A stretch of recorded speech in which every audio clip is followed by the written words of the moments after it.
Hello everyone, my name is Kaylee Andrus with the AVCA, and I would like to welcome you to our final webinar in the 2011 AVCA Fall Webinar Series. Today's webinar is presented by Karch Karai, Assistant Volleyball Coach for the U.S. Women's National Team, and is entitled Teaching Your Players to Read. Following Karch's presentation, I will facilitate a question and answer session. So if you have any questions throughout the webinar, please type them in the questions box at the bottom of your control panel, and then I will read them aloud for Karch to answer. Also, today's webinar is being recorded. All registrants will receive an email, including the recording, within 72 hours after this webinar has ended. So now I will turn it over to Karch, and we'll get started. All right. Good morning, everybody. Let's see. I'm getting all right. Hopefully my screen is showing. And thank you for joining me today. I'm looking forward to hearing some feedback. So as a quick preface, I should say I love sitting in on things like this, either as a presenter side or on the other side, and I feel like I learn a lot too. So please send me any feedback you have at karch.kirai@usav.org. Love to hear your ideas or amplifications or disagreements and all of that stuff.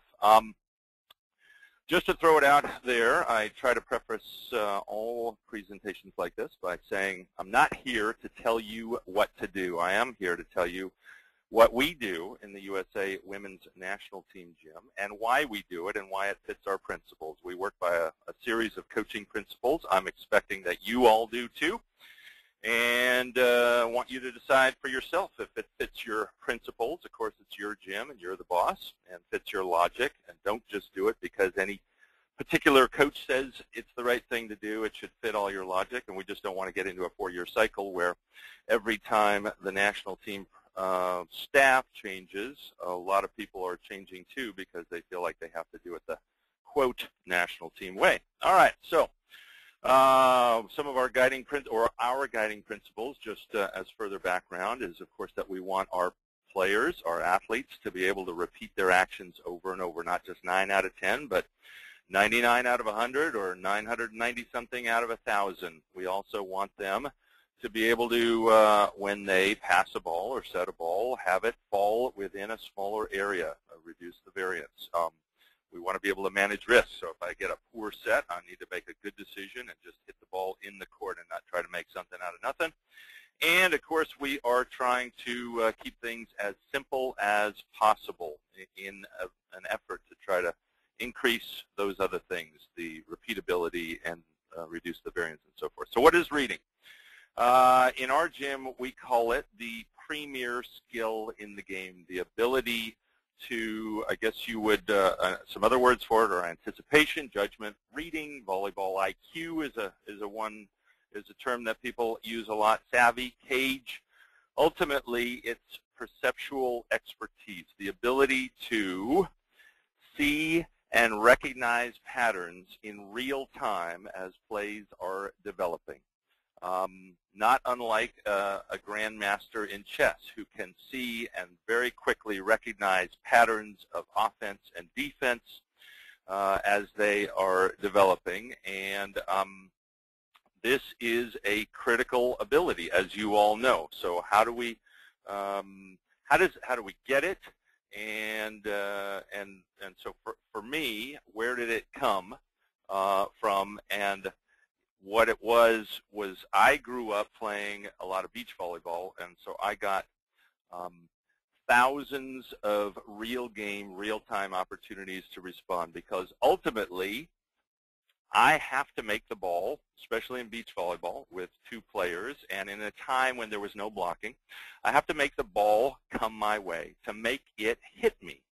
And I remember even by the time I was in high school, goofing around with a good buddy on the tennis team, I could already read his overhead smash. So we would just goof around on the tennis court, and he was baffled at how I always knew where he was going to hit it. At UCLA, my great coach there, Al Skates, was only half kidding, or is only half kidding, when he says we ran a 6-2 offense and a 5-1 defense. 5 guys go stand where they're supposed to, and Karch goes where the ball goes. But that is a result of playing a lot of thousands and thousands of live reps. So what we are looking to do as coaches is how do we speed that process up, speed that learning process so that it doesn't take 10,000 hours, you've heard that theory I'm sure before, or 10,000 reps, or how do we make that happen more quickly? Of course, a lot of focus in our gym, and probably in yours too, is mechanics. And it hasn't been as much on reading ability. But if you had a preference, for me, that's a question to ask yourself, and it's certainly one I've asked myself. Would I rather have players, athletes, with near perfect mechanics and average reading ability, or with near perfect reading ability and average mechanics? And personally, I would much rather have the reading ability. The mechanics we can always work on, but the ability to know what's going to happen before it actually happens or right after it happens is a huge advantage. In addition, we have to ask ourselves, what percentage of our time in our gym is spent on mechanics versus reading? That's a good question to ask also. Maybe we need to spend more time on the reading aspect of the game and a little less on the mechanics of the game if, in fact, your priority is to try to develop reading ability. So there are a whole series of studies out on perceptual expertise, and some of them indicate, or many of them indicate, that there are some myths with great reading ability and some realities. And one of the myths is that great readers of the game have superior visual systems, that they see better, that maybe they have 2010 vision or 2015 vision, while the rest of us do not. When in reality, their eyes are just about the same as everybody else's, but they know what to look at and when to look and where to look. Another myth is that generally people buy into sometimes is that it's genetically determined, that we're born with this ability. But no, I believe that all of these reading abilities that people have, whether it's like a Wayne Gretzky in hockey or a Larry Bird in basketball, who are never lighting the world on fire with their explosiveness, but they always knew what was going to happen before everybody else, is a learned skill. And so here are some of the realities. Experts at reading recognize and recall structured patterns. And I just mentioned Wayne Gretzky. I remember reading an article not too long ago about his reading ability, about how many thousands of hours of spontaneous or unstructured play that he got. And one good quote from a hockey goalie was, when Gretzky was coming at him, racing down the ice with the puck, was, oh my God, what does he see that I cannot see? And that's exactly what it is. I like to think of it, for me, as this is I have this visual encyclopedia, or this visual file cabinet, and I recognize a certain pattern, and that immediately I can flip through in my mind and know, and all great readers of the game can know, okay, now I've been able to reduce the possibilities down as to what's going to happen here. And it helps us, of course, recognize the developing play much earlier. I'm guessing that you've all had the experience, maybe often, you probably have it just about every day, of seeing it way before your athletes do. And you're probably sitting on the sideline or standing on the sideline yelling, tip, tip, tip, tip, tip. I think one time I've called it dump from the sideline in a USA match. I called it 6 times before it happened. And one of our players on the bench said, Karch, you need to say it a 7th time, we might pick it up. Of course, we didn't pick that one up. Anyway, great readers of the game anticipate using advanced visual cues, and that's where you coaches have seen the game a lot. I've seen the game a lot, and we know when something's going to happen. We know actually before it will happen. A hitter drops her elbow or jumps with her hand outstretched in the air. That's telling us that it's a tip. We also use, great readers of the game, efficient search strategies. They sift through and look at the right things more often. So most athletes watch the ball a lot, and they take short looks to different areas. I feel like a lot of volleyball athletes are watching the game through a pair of telescopes, or even better, through a couple of cardboard paper towel tubes. And when they watch the ball with such a narrow focus, they don't actually get to see the cues that are going to tell them what is going to happen, what an attacker is going to do, because their focus is so narrow. I think they need to have a little wider focus to be able to take in a hitter's hips, to take in a hitter's shoulder, a hitter's elbow, a hitter's hand, the tension in the hitter's body. That doesn't mean that I have to not see the ball at all. I can actually be looking at the ball, but with a wider focus to take in some of those things. There's a good example on the internet going around these days, actually, from one of the best soccer players in the world, Cristiano Ronaldo, and they actually put some gear on him. That'll be one of the links we'll try to send you when the email for this goes out, but it's on YouTube, and they attached devices to him to track where his eyes are tracking. And he spends very little time looking at the ball as he is approaching a defender who's trying to take the ball away from him. He's looking at the hips of that defender to tell which direction he might be able to blow by that defender. He's looking at the defender's eyes. He's looking at open space to either side of that athlete.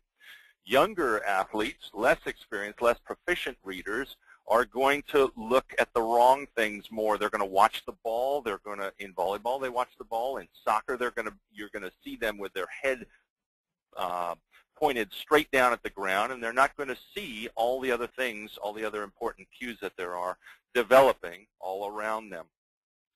In addition, experts don't always need to see the whole thing. They can extract essential information with just a couple of bits. They don't need all the pieces.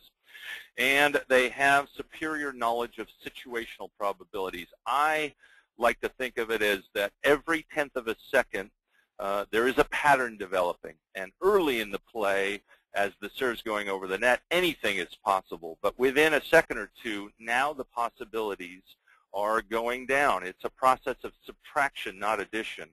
And every 1/10 of a second, I can rule out as a defender, as a blocker, certain possibilities. Oh, now as the ball and hitter are about to meet in the air, I can rule out the fact that this attacker could hit line based on what I'm seeing. Now I can rule it down, and by the time contact comes between an attacker and a volleyball or a set in the air, it's down to 1 or 2 possibilities, and I can situate myself best for those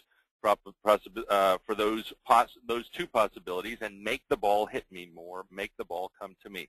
So that visual encyclopedia, I think of it as kind of a baseline. We have to have, as defenders, a baseline of what most attackers do when they're going to swing away. There's a consistent pattern that develops, and I need to quickly recognize that pattern, and I can do so before actual contact is made.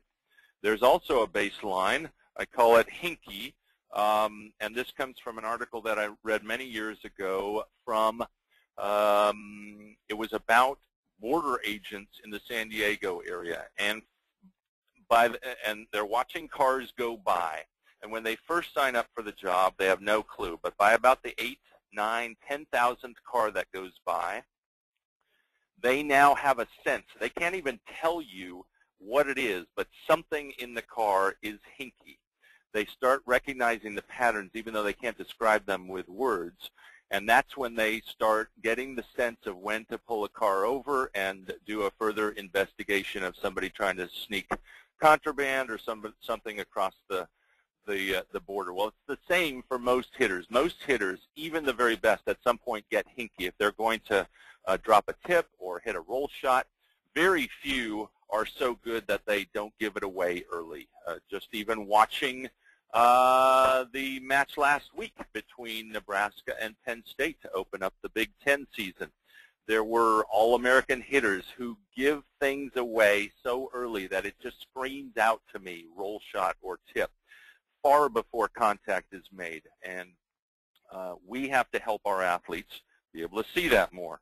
So we got to figure out where should I be looking, what should I be seeing. As I talked about already, it needs to be a focus that is much wider than just the ball. I need to get those cues from a hitter if I'm defending and have a wider focus than a lot of athletes have. So one of the strategies that I'm aware of and have used myself is I've had some nice discussions with Tom Black and Ron Larson on that, is just to demonstrate as a coach or you or one of your staff to your athletes and use short keywords or questions to help them understand what start getting those patterns and start building a filing system in their encyclopedia. So here's some goofy pictures. And one of them is, this first one is of me with elbow back. So this would not be hinky, of course. This would be something where a hitter might be, if I were in the air, I'd be more in a position to try to take a good hard cut at the ball. You could also say shoulder back. You could also say that the hand's in a certain position. So maybe you're demonstrating that to an athlete, and you might say hitter shoulder, or hitter elbow, or hitter hand. What's it doing, or what is he going to do, or what is she going to do now? It's kind of a quiz thing to show certain patterns. This is something that we see all the time in younger athletes in high school and club, and certainly in college a lot. As people go up to swing at the ball, they jump like this with their elbow high, or with their hand high, or with their shoulder high like that. That is the dead giveaway for a tip. So hopefully a defender or a blocker will be able to recognize this and answer the question that you pose to them. What is this hitter going to do? Well, of course, that hitter is going to tip. Here's the goofiest shot of all of them, is with an elbow low or with the shoulder. So now my hips are more toward the camera. My shoulders are rotated back less. There are all kinds of, sorry, there was something came up on my screen. Okay. There are all kinds of cues here that tell you as a defender that things aren't going to be a hard-driven ball and I should be crashing the middle of the court. I'm getting an indication on my screen. Kaylee, the connection to the server has been lost, so please let me know if there's a problem, but I will continue. The next one. Arch, are you past the elbow high? I am past the elbow high. I'm on to elbow low. Do we need to? I'm going to go ahead and take rolls back and then pass them back to you. Great. So that we can make sure your connection is back. So 1 second here. Okay, if you want to go ahead and click show my screen again. Okay. I need to click show my screen. I don't see that anywhere. Do you have? Can you see my screen now? Back to elbow high? No. Do you see up in your control panel the blue play button? Can you click that? Yes. I'm playing. How are we now? Still not seeing it. Let me try again here. Okay. Okay, I'm going to pass it back to you. All right. Something should pop up saying. Okay. I think we have it now. There we go. Good? Okay. Okay, we were at elbow high. Okay, now we're on elbow low. Perfect. Okay, you got it, elbow low. All right, so I was talking about some of the giveaways there. My hips are facing you, not nearly so rotated back. Shoulders are not nearly so rotated back. I didn't get my elbow up and back or my shoulder up and back. My left arm isn't pointed up at the ball. I'm not getting any left arm action there. I got a goofy smile on my face. They're all giveaways as to my intentions. And so this is a good thing for you and your staff to, or any of your staff, to quiz your players on, to start developing that visual encyclopedia of what athletes are going to do when they jump to hit. And then maybe I'm falling backwards, so who knows on this one. You can, again, quiz athletes or show them things that they're going to see up in the air. This is one I tried to pull off. It's not very clear, but you might be able to see it. What I tried to do was pull it off some of our actual scouting footage. There is an opposite for Germany who has a decent roll shot. It gives our athletes a lot of problems. For me, it jumps out like a sore thumb. And if you're looking on the left, I don't know if my cursor shows up, but on the left, she's preparing the roll shot. Her elbow is significantly higher, and this is shot at about the same time. You can see her whole body has less tension in there. Her hand isn't as back. Her shoulders aren't rotated back nearly as much. If you look on the right picture, her elbow is much further back. The hand is back, and it's going to whip around behind her head. So that's a freeze at the exact same time between in the sequence. One is a roll shot, and one is a real hit. So that was strategy number one, demonstrating and using some keywords and quizzing your athletes. Another one is to, as I just showed you, to take time slices, and you can do this, maybe every few frames. You might have a high-speed still shot camera where you can take some athletes and you can show your defenders and your blockers slices, which I'm about to do for you here. Or you can take it, as I did there, from your scouting tape, your end zone tape, and you can use a snipping tool in Windows 7 like I did, or any other screen capture, or you can take it from a slow-mo video camera, and we have been using one, this Casio, that is actually amazing. So I'll be able to show you some of that in a second too, hopefully. All right, so what I did, I'm going to actually go ahead here to, and I'm going to let you guys catch up, go up to Slice J. This is off of scouting tape from the Beijing Olympics, a very strong jump server, but it's an unobstructed view of a Russian during the USA-Russian semifinal match. And he hit, in one particular sequence, he scored a point with a hard serve, and then he almost aced the USA passers who were on their way to winning gold with a roll shot serve. And so this is contact at maximum heat on the left and a roll shot on the right. And I took some slices every frame from the scouting tape and just pulled using this screen capture tool that you all have if you have Windows 7, but there are some other screen captures where you just draw a rectangle around the athlete on the screen, and then you have a picture of it that you can store somewhere. And when I talk to our athletes, I ask them, what are some of the things that you see that are different between the attack on the left and the roll shot on the right? For me, there are at least 8 differences. And as I said, you need to extract minimal information. You don't need all. You only need one of these 8 or more pieces of information. So to me, I see that on the left, his non-hitting shoulder, the left shoulder, is dropped much farther. His left hand is higher. The left arm has much more tension. It's much more taut. Another thing on the left, the attack, as opposed to the roll serve on the right. The ball is more in front of his shoulder. He's looking more forward on the left, as opposed to looking more up at the ball. He's under the ball more on the right. His body's less vertical. His left leg is vertical on the left, but his legs are spread apart and more evenly or more symmetrical with regard to the vertical axis on the right.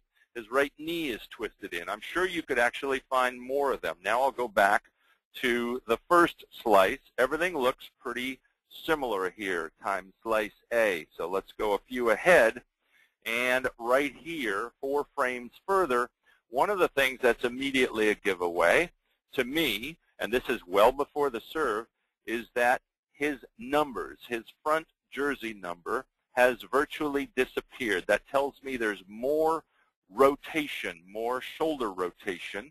He's trying to get more into the ball by rotating further away from me. Already, he's giving it away on the right. Look at his hand. It is not going to get back as far on the roll shot or the roll serve. So we go to the next frame. Actually, I'll go 2 ahead, and now you can see that when he's attacking on the left, his hand is actually behind his head. But on the right, his hand never gets behind his head. It's telling me immediately, there are giveaways here, but that's just one of them, that this is not going to be a hard-driven ball or as hard a driven ball. Go one more frame. On the right, we're on G here. I think you can see on the right, the hand is still firmly visible. It never got behind his head. But on the left, his hand is now completely behind his head. Go one more, and then the hand reappears. So that's a real giveaway for me, is what that hand does in the sequence. And then at contact, we're back to to the final contact. But hopefully, if your athletes become better readers, they don't wait till this time slice to see what's happening. They get it well before. And that's what you coaches see when you're screaming out, tip, tip, tip, tip, tip, tip, tip. And we need to help our athletes. You need to help your athletes accelerate that learning process and try to pick those cues up earlier. Okay, so strategy number 3, I mentioned before that the ability to read is to pick out information and see patterns, but we've got to do it in real time, not in demonstrations or in time slices, but in real time. And that's where more of video analysis comes in. I mentioned a camera. There is a Casio camera. I'll give you the model number at the end. It's just one example of amazing technology. You no longer need a Hollywood $10,000 camera or $50,000 camera that they might have in Hollywood or a science lab. It is just like a point and shoot that you might have, a digital camera, but it takes super slow-mo and puts it in little files that you can then put on your computer. Amazing technology. A number of you have also worked with Dartfish. Well, there is a free version of that out on the internet that I'm going to show you. We can't do video here, so I'm going to still have to freeze it for you and let you see it that way. But with your athletes, they can see this slow-mo. And so now we're getting closer to real time. And this software, this free software, the free version of Dartfish is called Kinovea, K-I-N-O-V-E-A. I just started goofing around with it less than a month ago. Once I accumulated some slow-mo footage, which I'm about to show you here, and put it side by side with an attack version with a tip version.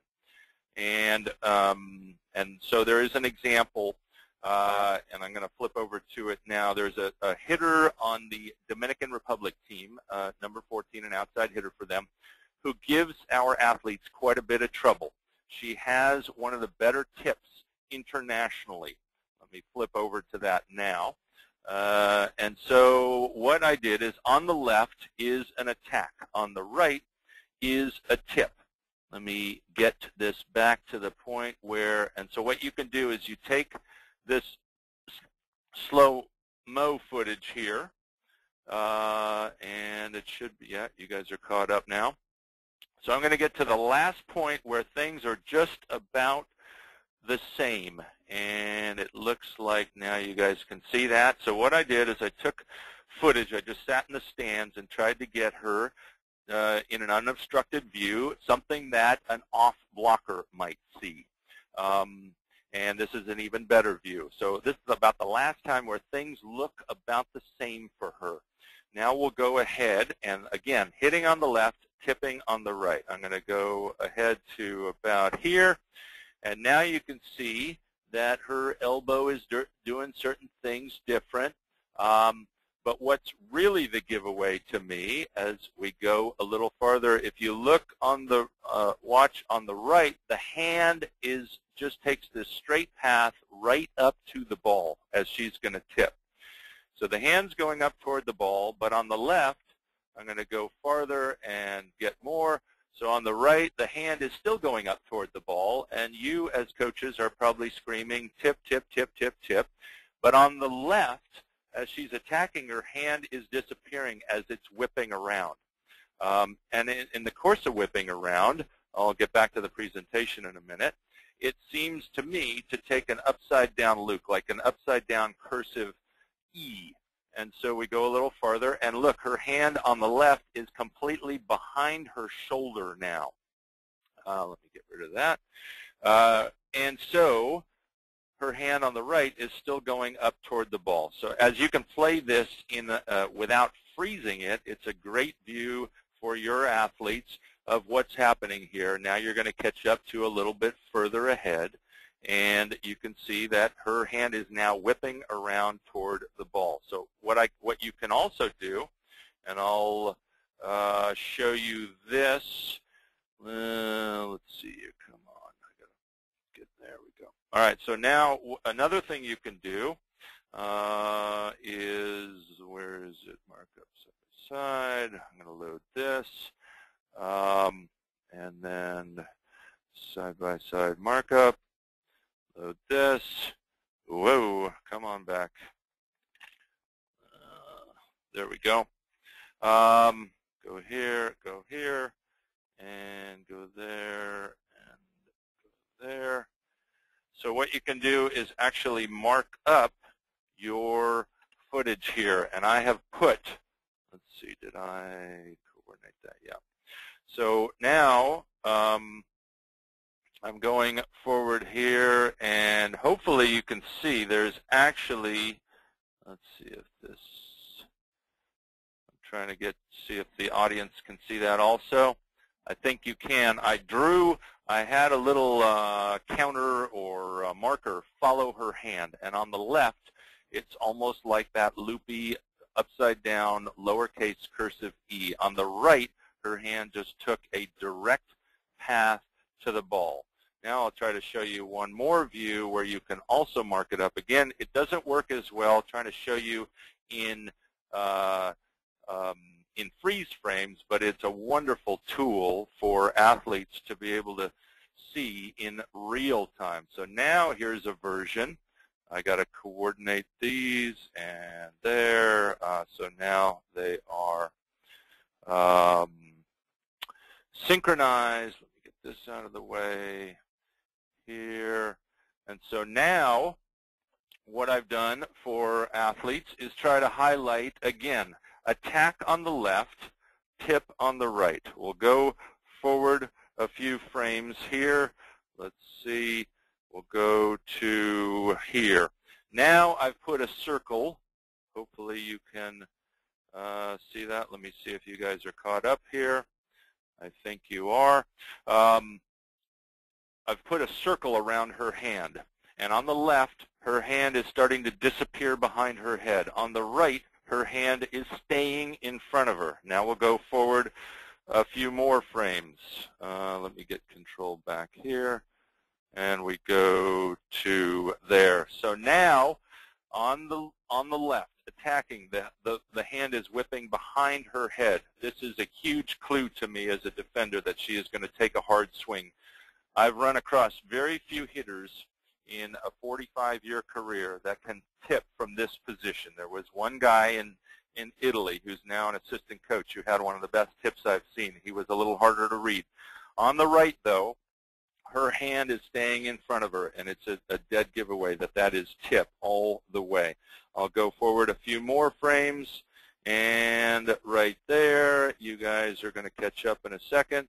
Look at how far back her hand is behind her head, behind her back, behind her shoulders on the left as it's whipping around, preparing to attack the ball. On the right, hand is still there, dead giveaway, tip, tip, tip, and that's why you guys are screaming it.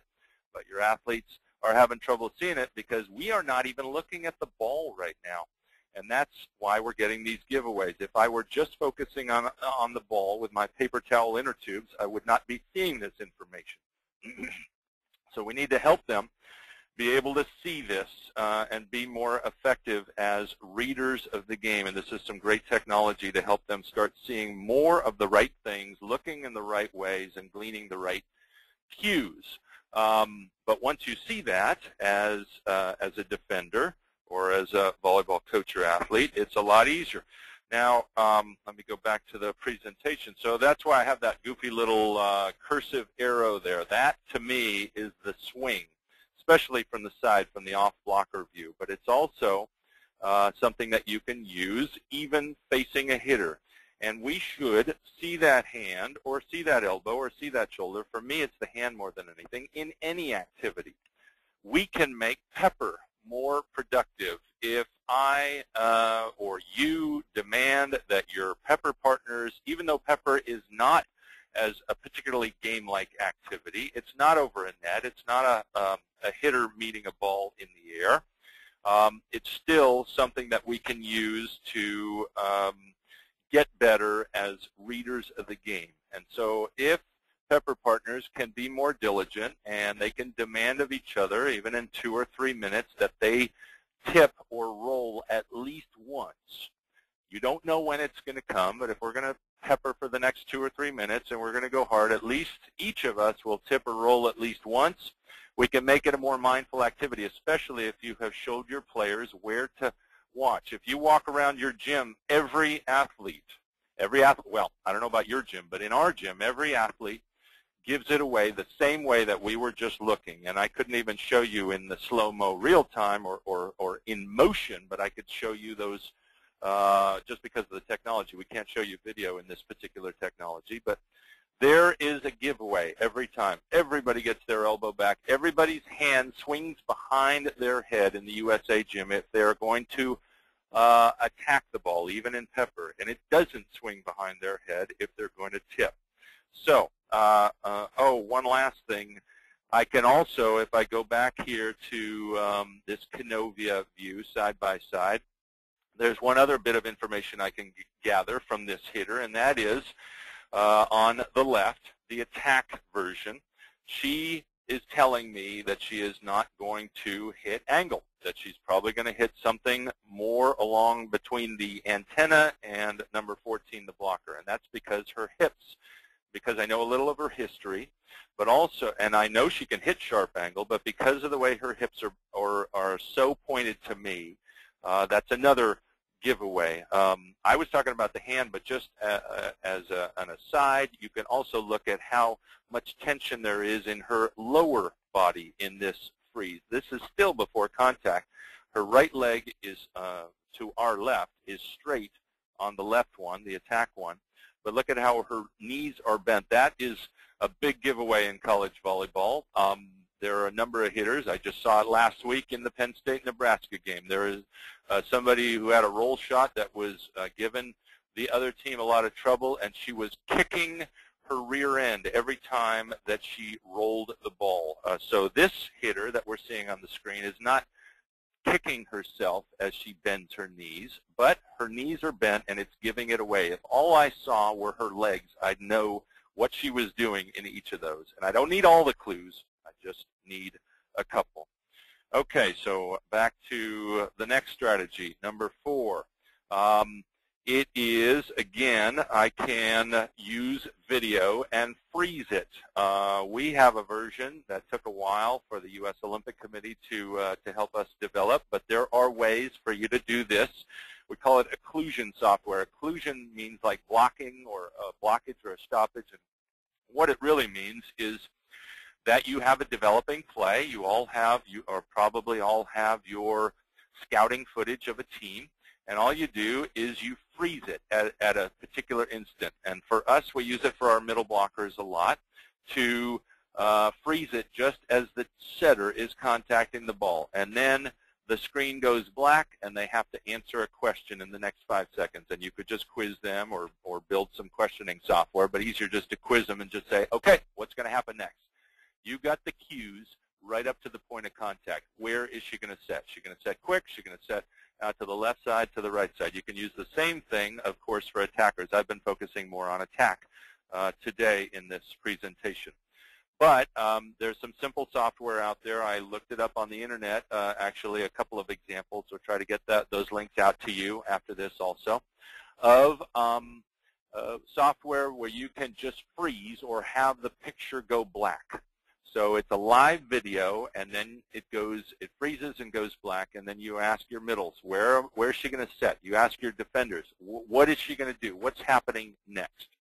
So that's another strategy that you can use to try to help your athletes become better readers of the game. The next one is something we use a lot in our gym, and it's just small group games. Back to something more similar to what I got, to where I was already a a very strong reader of the game by the time I even got to UCLA, got to play college volleyball, and even in high school.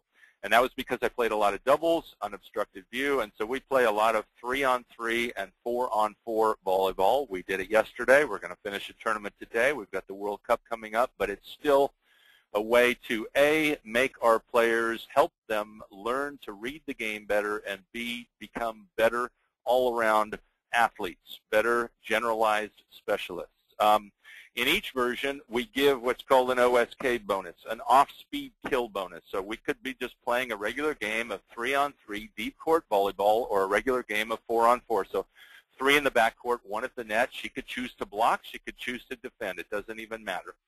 But a team will get a bonus for an off-speed kill, for a tip, for a roll shot, for anything else other than a reasonably hard-driven ball. They get an extra point for that. So it's an easy way of, if a team is down by 4, they put 2 off speeds away, and they're right back in the game. And more importantly, it encourages off-speed shots, it encourages tips, and it encourages athletes to defend it, because why would I want to give up an extra point when I'm trying to win the game? So we do that regularly. That's our strategy number 5. And another one that we've used in some forms in our gym, and I used in other forms in our USA men's gym many years ago. I guess the one Bill Neville used to call it the flinch drill. And it makes me think of last year I was working with some middles, and they just seemed to be confounded, as defenders so often are, when the tip would drop. So we went over to the other court and just said, all right, middles, here we're going to have you run a tight quick, a front 1. And one of you is going to go on the other side of the net. You're going to play left back defense. So those who are attacking, I want you to either hit about half, 50 or 60% speed, and hit toward your middle across the net in left back. Or I want you to tip as if along the net, as if there's left side help. So I tip in the open vacant spot, or tip over the middle. And then what I told the wing defender, the middle who was on the other side of the net playing defense, I said, all right, try something, try this. Just don't even watch the ball. Just watch the attacker. Let's see if we can get any cues. So first play comes, and the middle hitter across the net tips over the phantom middle blocker who was there. There were no blockers in this particular little activity. And our middle steps right in and picks the tip up like nothing. And she said, oh, my God, that was so easy. I've never looked at the hitter before. So that was my giveaway, and it took me a year to figure that out with the USA program. I make assumptions. You sometimes might too, but I certainly make assumptions, mistaken assumptions about what people are seeing and when they're seeing it. And so we try to encourage people not to look at the ball only, but to get these cues. And when you have a little wider vision, reading in real time, then you're going to get a lot more information and be a much better reader of the game, anticipator of the game. Ultimately, we need to maximize opportunities to respond to game-like conditions. We need to give our athletes a lot of opportunities to respond to the kinds of hitters that they're going to see in the air, in competition, instead of on the ground or on a table.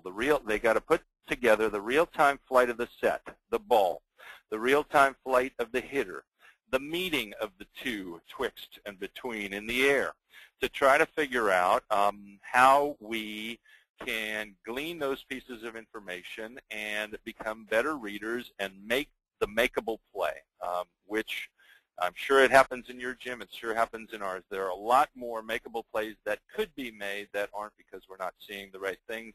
We're trying to help them learn as fast as they can. Again, the ones I went over were demonstration with keywords and questions. You can show time slices, as I did for you with the Russian server there. You can do video in slow-mo with this. I mentioned a camera. It's not the only one out there, but it certainly works well for us.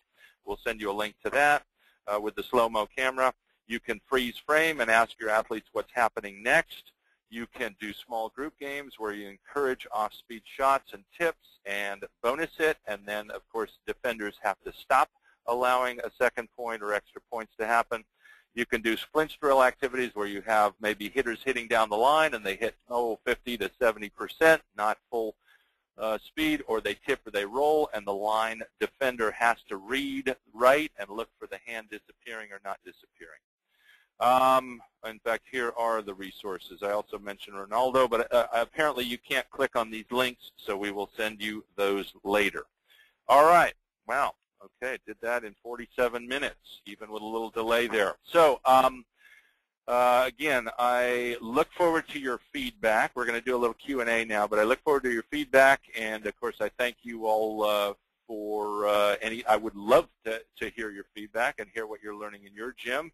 As I said, it's an ongoing process here. Some of these things we're just now getting into more after part of the focus, especially the first year, was helping our athletes become much more skilled in becoming generalized specialists. But there you have it. So, Kaylee, there might be a question or two. Sure, thank you. Looks like we have a couple questions, so we'll go ahead and get started with that. Our first one comes from Stephen, and just a real quick question. Can Canovia use regular speed video as well? It sure can. And I just feel like with this camera, and if you, there are models like it, the camera that we've been using, we just got it a couple of months ago. It looks just like a regular old digital point-and-shoot camera. It's about $230. You can find it on the internet. But if you don't have the money to want to buy one, or don't have the resources to buy one of those, then absolutely you can use regular video and you can put it side by side. The reason I sat to the side for the stuff that I showed you, because I wanted to have a much more clear view of the attacker hitting and tipping. But this Canovia stuff works great. You can mark it up, you can put text on it, you can draw on it, all kinds of things like that, and it'll work on live footage, and you can freeze it, and you can, one of the nice things is you synchronize it, so you look side by side. What is the hitter doing here? What is the hitter doing there? Oh, here's the difference. Okay, great.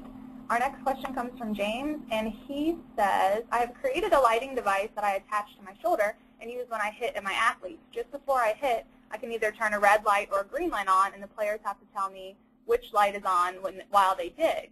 Should I move this light around? For instance, put it on my hip or elbow to get them to look somewhere else besides just the ball? Or do you think it has any benefit? I think that's an interesting concept, certainly provocative. The one thing, so I like that you're getting hitters, getting defenders to see something besides the ball and have a wider viewpoint. I think what I like even more, even though I like the light concept, is I like it if you can also transition to doing things without a light, because we don't get to see a light in a game. We only get to see a hitter. So maybe what you can do is jump and give it away, or have whoever's hitting give it away a little, or have the hand, as I showed you, disappear behind the head, or it never disappears. It's always visible. Or maybe the hand, instead of the light being on your shoulder, the light is in your hand, and now you're getting them to look at your hand a little more. So maybe it's a combination of the two, but certainly interesting and thought-provoking in terms of ultimately trying to get your athletes to look away from the ball and get some cues from the attacker in midair. Great, thank you. Our next question comes from Ashley, and she asks, do you have a suggestion at what age or level of play a coach should start teaching reading skills? I think they should happen as soon as possible. I think that, you watch, I go to the JOs, and I see some of these teams from Hawaii and Puerto Rico in particular in the 12-year-old division. They are already good readers of the game, and they know what's going to happen more than their opponents across the net, because they've seen a lot more real game, real-time examples of it across the net, examples of the kinds of attackers that they're going to face in competition. So I think we should try and teach it as early as possible. That's part of becoming a better volleyball player, is learning to see the game right from the start. Just think of what a huge advantage it is for 12, 13, 14, 15-year-olds to be able to be strong readers of the game. They might not even be that great mechanically, but if they can read the game, very few volleyballs are going to drop on their side of the net when they're playing defense. That's an incredible advantage. Sure. Okay, our next question comes from Matthew, and there's a couple questions about this, so we'll kind of combine them. Do you teach a particular eye sequence for defenders? If you do, is it the same eye path for blockers? You know, I forgot to mention it as a finish-up when I mentioned before that one of our middles was playing defense and said, oh my God, that was so easy. I've never looked at the hitter before. It prompted us. Typically, you hear about a concept called ball setter, ball hitter, an eye sequence. I'm looking at the pass, the ball. I'm looking at the setter. I'm looking at the set, the ball in the air, and then I'm looking at the hitter, ball setter, ball hitter.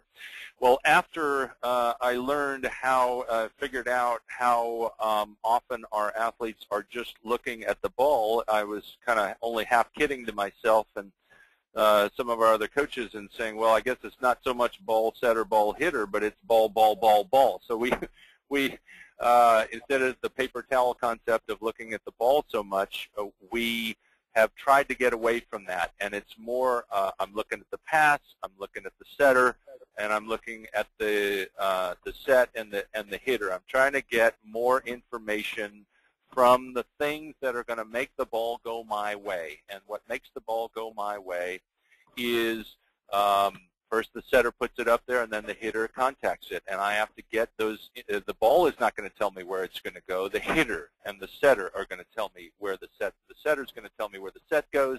The hitter is going to tell me where the attack goes. So I guess we've gotten away from that construct a bit, or that particular terminology. But yes, we want to see, first of all, look at the pass. Is it going over the net? If it is, I got to do something with it. I got to pass it. I got to hit it. I got to let somebody else hit it.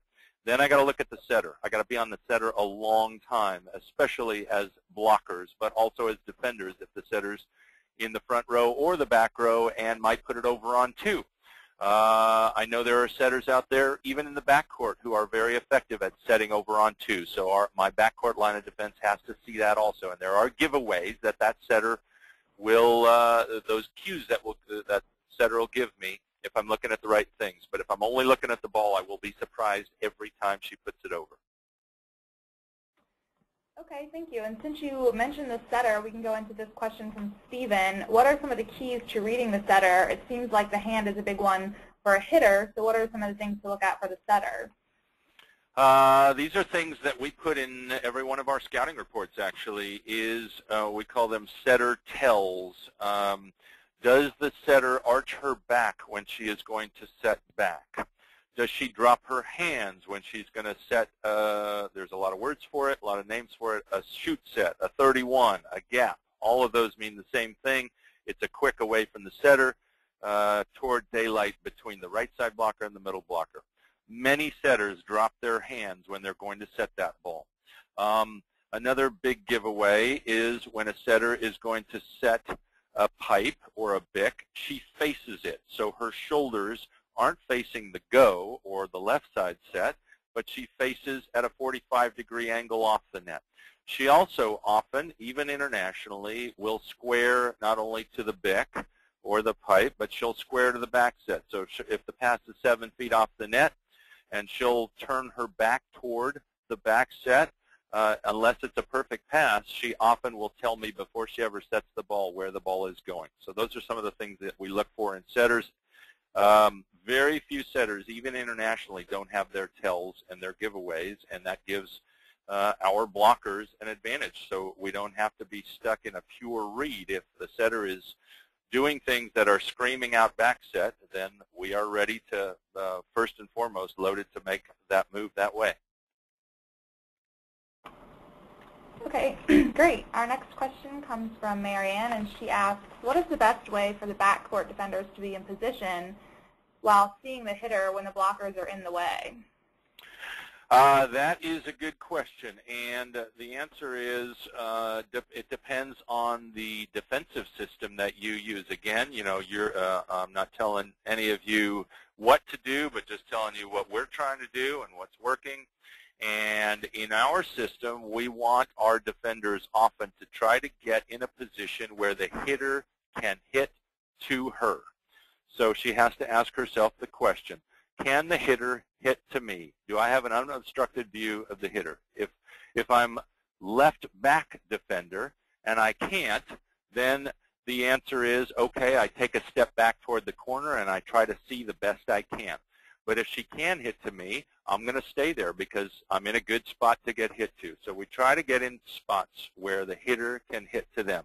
If it's an obstructed view, then the defender will try to get in the best position to get back into an unobstructed view, or just in a stopped and fairly neutral forward ready position, but not moving at contact, ready to move and ready to chase down the deflection off the block or help out on defense in any other way that they can. But usually you can get in, very often you can get in a position to still be able to see the hitter and glean those cues that I was trying to show you with the Canovia software.